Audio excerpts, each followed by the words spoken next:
have something really, really magical to show Okay. you. Okay, so we had this wonderful email from a coordinator who shared that basically she's really good at metaphors, and you are awesome at metaphors, especially metaphors that I can understand. So that means they're not about football. They're about things like salmon and spice racks. So she mentioned that she thought maybe in her cabinet she had spices that were older than Tess. So this is my most beloved sweatshirt, and in the spirit of School Spirit Day, which is coming up next Wednesday, I was thinking about this, and you know, this is kind of one of those school spirit things because this sweatshirt is older than Tess and Hannah. This sweatshirt is 27 years old, and it is something that I wear all the time. And just recently, my husband said, "When is this sweatshirt going to?" And I said, "Never."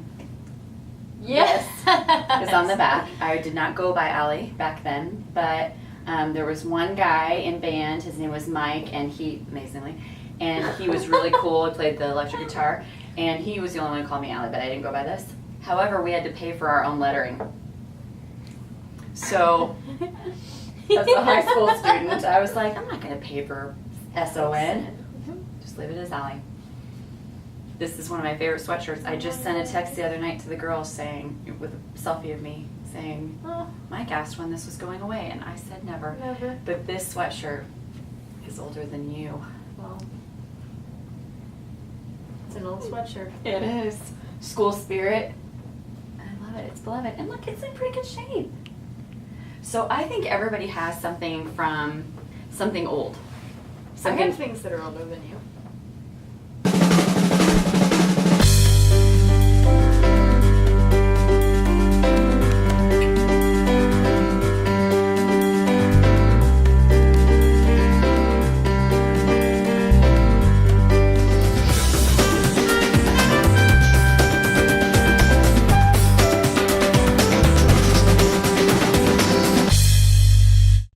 So I kind of started thinking about, why do I go to this? Why is it such a, and it is, I sleep in this sweatshirt, I wear this sweatshirt all the time, and it's been the one thing, because I don't keep much, that I've kept. I don't have any t-shirts from high school, got rid of all my stuff from Doan, all my sorority t-shirts and jackets, all of that. Those are all gone, but this remains. So I thought that'd be a fun thing for us to talk about, with something that tangible, that gives us comfort. And then I wanted to talk a little bit about the great strengths days that we've had with students recently. Okay? What gives you comfort? What tangible item that you've had for a while?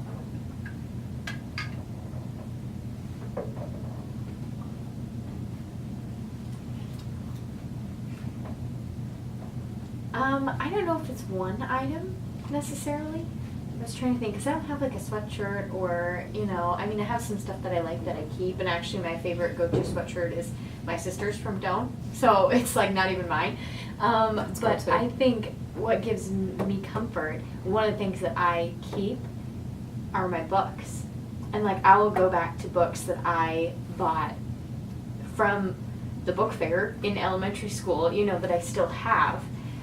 Because it was part of like almost like my learning journey. Like I got to this point where I just got fascinated with books and stories, and then it morphed kind of into, I went through huge phases of like reading, you know, young adult fiction books and things like that, and moved then to like nonfiction, and then moved to like sociological theory, and then moved to like, you know, Christian and spiritual formation and development. And so it's just like, it's been this cool thing. Like I don't often read a lot of those books, but like my Harry Potter books that are all Tattern that I've read. There's one book, and it was the weirdest thing. It was called Hawksong, and it's about like it's a utopian society about shapeshifters, people who like, you know, are humans and then they shift into an animal, and it's a little bit of like a Romeo and Juliet thing, because like the shapeshifters of like the hawks, one of them fall in love to shapeshifters of the serpents, and they're like enemies or whatever. And I remember this story so clearly, but I loved it, and the idea of it, I read it so many times, and I have a couple books that I start marking how many times I read it. So you can go to the front page of a lot of my books, and it has like check marks of how many times I've read certain books, because I wanted to keep track. So like that one and my Harry Potter books and some other books. So anyway, it's fun. So I think that's a comfort for me. So what we'd like to challenge everybody who's watching, send us what's your tangible comfort item or items that you have carried with you. And I think that's such a great example because it doesn't have to be clothing. It doesn't have to be like a whoopee. I listened or was watching the Husker game, and the commentator referred to the term whoopee, and I didn't think anybody else knew it besides me. Whoopee is your blanket, your blankie. Ah. I can't even remember what the context was, but I'm really not into football that much, but I was kind of watching and kind of doing other things. And I said, oh, he said whoopee. And Mike was like, what? And I said, did you hear the commentary? He said whoopee. And he was like, no. But like Lauren has all of her original blankets. Aw. And she takes them everywhere she goes. So if she travels, she takes a pillow, and inside the pillow are her lovies, her whoopies. They're little. One's a little blanket from when she was a baby. Another is a blanket that she and Ellie made together. She's just got her lovies, her whoopies. So it could be a blanket. It could be books. It could be pottery. It could be dishes. It could be something that's, you know, you carried with you for a while. Because this brings me great comfort. And the fact that it's older than you was just something I thought of this morning when I was out running, because we love the metaphor of, or at least I did, about the spices. I thought that was really funny, Anne.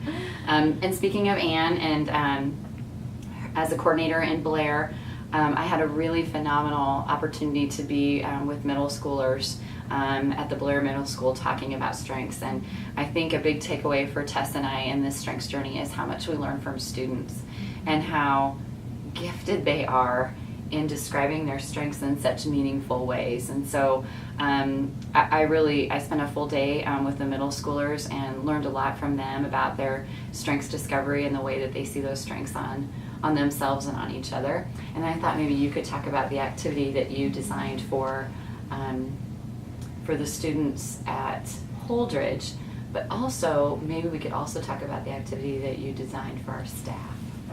Okay, sure. Yeah. I think the one that I designed for Holdridge students wasn't even really a design. It was just kind of like, here is what we have access to. So this is how we could make this work. And so normally what we do with students is once they take the assessment, once we've really talked a little bit about their results with them, we gather them all back together and do some sort of application activity. So how do we really learn about this? How do we describe it? And so in the past we've always done a lot of draw your strengths. So we give them a piece of cardstock and some markers and ask them to draw or depict or create what their strengths smell like, feel like, taste like, might look like. And so at this training in Holdridge, the Holdridge coordinator, because she's learned a lot from you for new mentor training, had a bunch of Play-Doh because the idea of having sensory things for people to do with their hands while they're listening to new mentor training. So she had a bunch of Play-Doh and she's like, oh, I just brought it just in case we wanted to put it out on the tables. And so when we spent some time with the students, we had a smaller amount of time, so instead of getting out the cardstock and markers, I was like, hey, why don't we just give everyone, a piece of Play-Doh and ask them to sculpt their strengths. And so what I did is we had like 10 minutes left in the session with the students before they had to go, so I had them each pick out a color of Play-Doh and said, you have 2 minutes to sculpt your strengths, to depict what your strengths look like using this Play-Doh. And I said, it'll be a race, you only have 2 minutes, and I said, ready, set, go, and they, tore open the Play-Doh and we're just all at it, and then I gave them a countdown, said, hey, 1 minute remaining, like 30 seconds remaining, and it was just kind of fun. The energy was high, and then the results were just incredible, absolutely incredible. We had, I think there were about 12 mentees in that session, and it was all 5th graders, correct? Sixth graders, all 6th graders, and we had one, I'll describe the futuristic, maybe you can describe the caring since you love that so much. There's a mentee who had futuristic, and we had everyone then, after they sculpted it, I gave everyone a minute to walk around and look at everyone else's sculpture, since you couldn't necessarily hold it up like you could, like a piece of paper, and then come back to their seats, and then I had them all, if they wanted to, explain kind of what their sculpture was and how it related to their strengths. And so this one young mentee in particular, she had Future Thinker in her top 3, and she had this sculpture with kind of all of these pillars coming out, and I was like, she also had organizer. So I was like, oh, maybe it was like the organizing of like, I don't know, whatever it might be. And Beth, the regional coordinator, was like, maybe it was this, one of her other strengths. But when she got up to describe it, she said, this is a future city. Mhm. I think about what future cities could look like, and this is what I see. Which was Like- it was amazing That's because beautiful. sometimes I think we think that futuristic, people with high futuristic or future thinkers and students, that they just think about themselves in the future. Yeah. But she was like designing there was a city Yeah. in the future. It was a really cool way that I'd never heard future thinker described. Yeah, and we had another future thinker, and he also depicted his, and he had a hoverboard.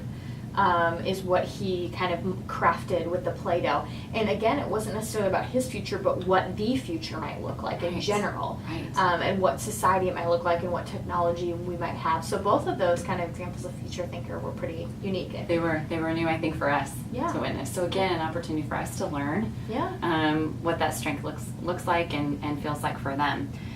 The student that I caught, because heart is my symbol, and she created a heart, and then she had two people inside the heart that were kind of holding hands, and she was describing her caring strength.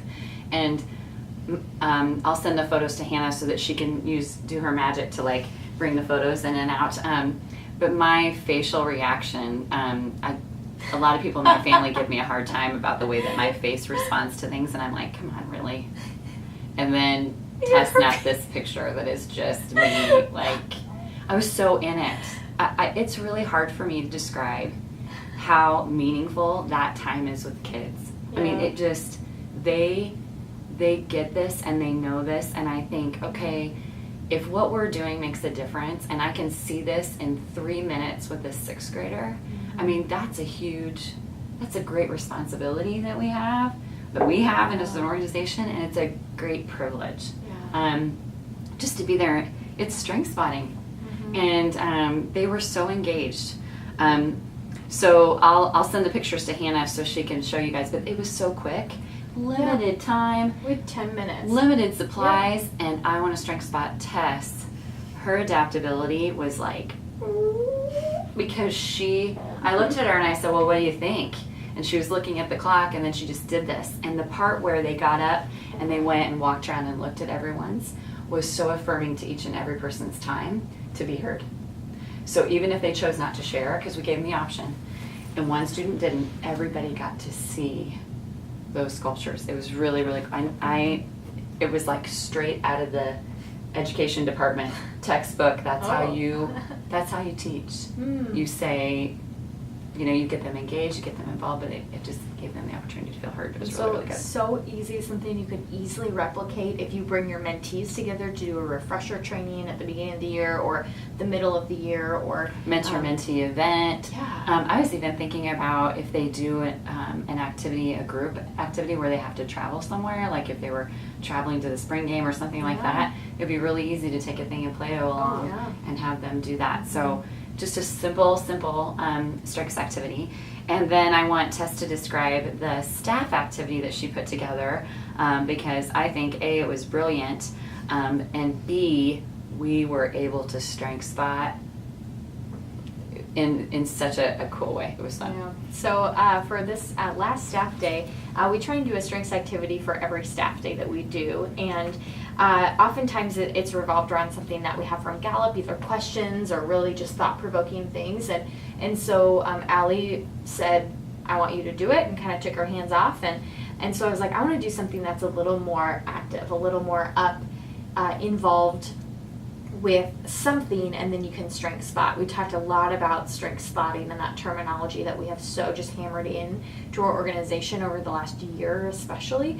And so I really wanted to be able to give people an example to practice that, because I think that oftentimes they can listen to our conversations and think, well, I'm never going to get to that point because I don't know all of the strengths well, or I don't know how to do that.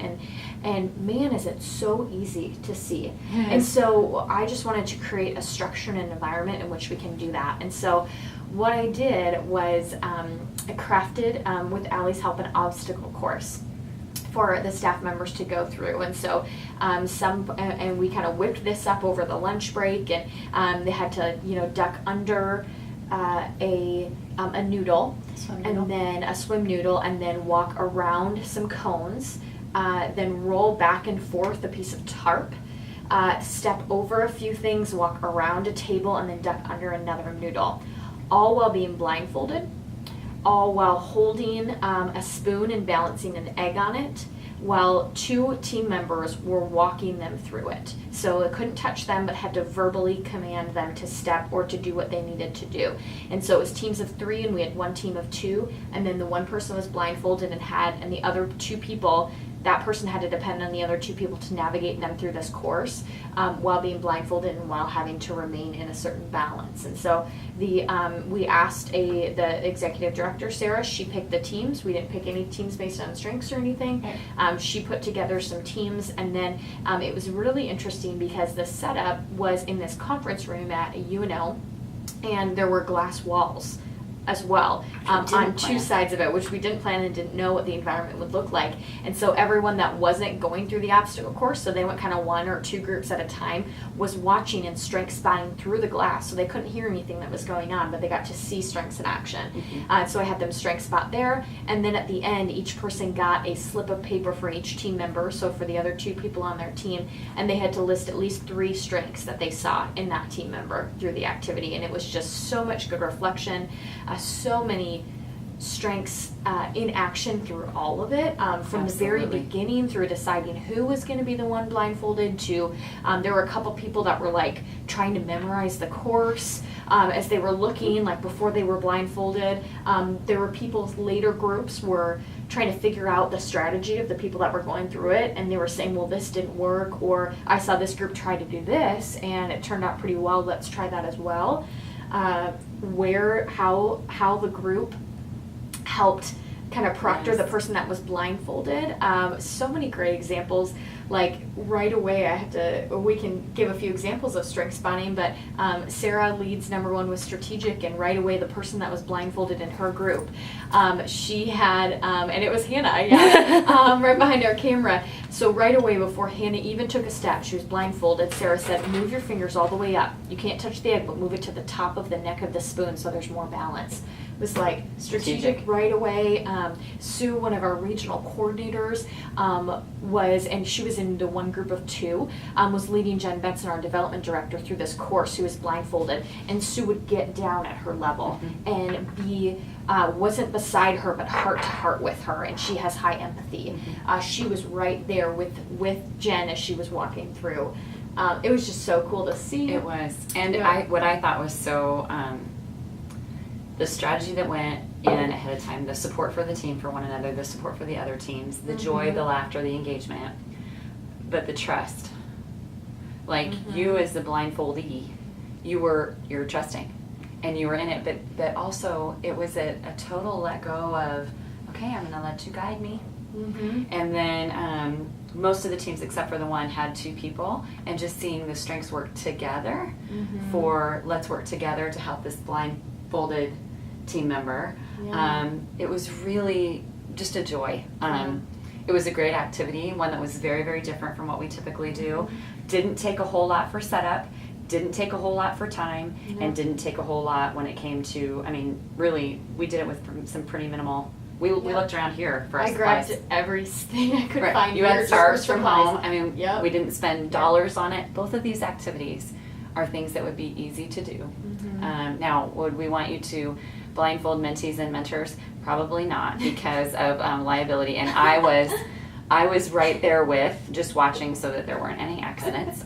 But I think one of the things that really stood out to me was we did this with minimal time, minimal effort, and it was a way to really practice some strength spotting and to learn from others.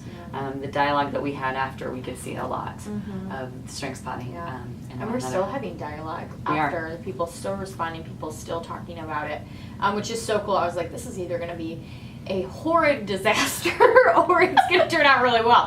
So thankfully it turned out well. Which is pretty much a lot of what we do. Most of what we do, and I think people can look and can say, well, you just know, how did you think of that, or how did you come up with that, or how do you guys think of all these awesome activities? I'm like, we don't know if they're going to work. We honestly, it's because strengths is all about interacting with people, and people are unpredictable. You never know how someone's going to react. in any given situation. We were just talking with a coworker, and she said we were explaining this activity. She wasn't able to be at staff day, but she had mentioned that she did something similar with another group, and it went totally sour. That one guy reacted very poorly, and I was like, oh, thank the good Lord above that nobody did when we did it, because that's another piece of trust. Everybody was willing to participate. And even though some people were a little like, oh, I don't know about this, at the end everyone came out really, I think, really engaged and really excited about it. So. And that's an important message for us to leave you with, is that strengths doesn't ever have to be prescriptive. It doesn't ever have to be more work on your plate. It doesn't ever have to be one more thing that you have to do. Just let it flow. And I think this year, especially with Tessa's help, I've been able to kind of take my hands off the power steering mode that I tend to be in and say, let's see. Yeah. Let's just see what happens. Jen and Millie started that way with us just saying, Hannah, help us. Let's just see what happens. A lot of this has been, let's just give it a try. And I think there's a little bit of a level of, there's a lot of vulnerability in strengths. There's a lot of sharing. There's a lot of personal. This is coming from a very deep place of who you are. But there's also a little bit of risk when you say, hey, we're willing to do this. And what we've seen this year so far in the chapter activities and the chapter structure is they've made it their own. And when they've made it truly their own, it is very powerful. So if you are thinking about what will you do next for strengths, these are some fun ideas. If you're thinking about when will we do strengths, this probably maybe takes some pressure off, knowing that you can design it however it works for you. And if you are a mentor, this would be a great way for you to think about some additional ways to just bring that into the mentoring time. Play-Doh is almost everywhere. And to create something like that, it's an easy way to talk about it. Cardstock, markers, different ways that you can use the materials that you already have to make it a strength-based activity. And I think sometimes we find with strengths is that the best places to strength spot and to see strengths in action are the unplanned moments of life. That when we try and script it, it's not as authentic, it's not as real. And so when we come into an environment in which we're like, we don't know how it's going to go, we don't know what's going to happen, oftentimes you see strengths shine, even if it becomes a total disaster, because we use strengths in the hard moments as well to get out of disaster moments. You use your strengths almost more strongly and more explicitly than you would in an environment where you're completely comfortable. And so pushing people out of their comfort zones, taking away a plan, and just seeing what happens, I think, can be an even greater way to see strengths in action. Absolutely. So Awesome. We'll leave you with that. Thank you so much for joining us. See you in a couple weeks. Tess is headed to Greece. So we won't see Tess for a couple of weeks, but we know she's doing amazing work there, and we'll be really excited to hear about it and all the strength spotting that she gets to do while she's there. Ooh.